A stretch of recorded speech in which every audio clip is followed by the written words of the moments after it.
एक बार इस क्वेश्चन को पढ़ ले रहे हैं। लिखा हुआ है एन इलेक्ट्रिक डायपोल और डायपोल मोमेंट दे दिया गया हम लोगों को, is placed in uniform electric field of magnitude this. Initially the dipole moment is parallel to the electric field, ठीक है। The work that needs to be done on the dipole to make its dipole moment opposite to the field, ठीक है। शुरुआत में क्या हो रहा है भाई कि मान लेते हैं कि इलेक्ट्रिक फील्ड जो वो ऐसे रखा हुआ है इस तरीके से, है ना, ऐसा। डायपोल भी जो है वो इसी तरह से रखा हुआ है, मतलब कि डायपोल मोमेंट का डायरेक्शन भी जो है वो इलेक्ट्रिक फील्ड का डायरेक्शन में, तो ये रहा P, ये रहा E, दोनों के बीच में एंगल जो है वो 0 डिग्री है। भाई पोटेंशियल एनर्जी का फॉर्मूला जो होता है वो होता है माइनस में पीई कॉस थीटा, एटलीस्ट ये याद होना चाहिए।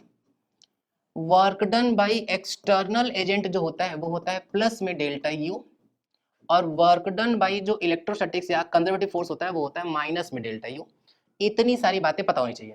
क्वेश्चन में वर्क लिखा है work that needs to be done, external agent का वर्क डन पूछ रहा है, ठीक है। और वैसे भी अगर कुछ नहीं लिखा होता तो हम लोग एक्सटर्नल का वर्क डन ही मान के चलेंगे, क्लियर ना।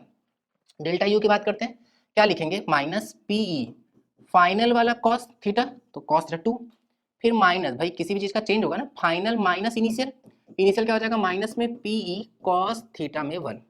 ऐसा करते हैं कि माइनस में पीई जो है उसको ले लेते हैं हम लोग कॉमन, माइनस पीई को कॉमन ले लिया जाए, तो माइनस में पीई कॉमन, यहाँ क्या बचेगा कॉस, फाइनली क्या था पहले एंगल 0 डिग्री है, घुमा के अपोजिट कर देना मतलब एंगल कर देना 180, तो यहाँ हो जाएगा कॉस 180, माइनस पी तो बाहर ही चला गया तो माइनस कॉस 0, शुरुआत में तो एंगल 0 डिग्री है ना, तो ये हो जाएगा कॉस 0, कॉस 180 की वैल्यू -1, कॉस 0 की वैल्यू 1, -1 -1 -2, माइनस पहले से ही है, मल्टीप्लाई कर लेंगे तो कितना आ जाएगा 2p इंटू में e। अब क्या पूछा गया हम लोगों से, मेक इट अपॉजिट, अच्छा ठीक है वही वर्क डन ही पूछ रहा है, तो 2p का वैल्यू कितना है वो दे देगा 6 इंटू 10⁻⁻6।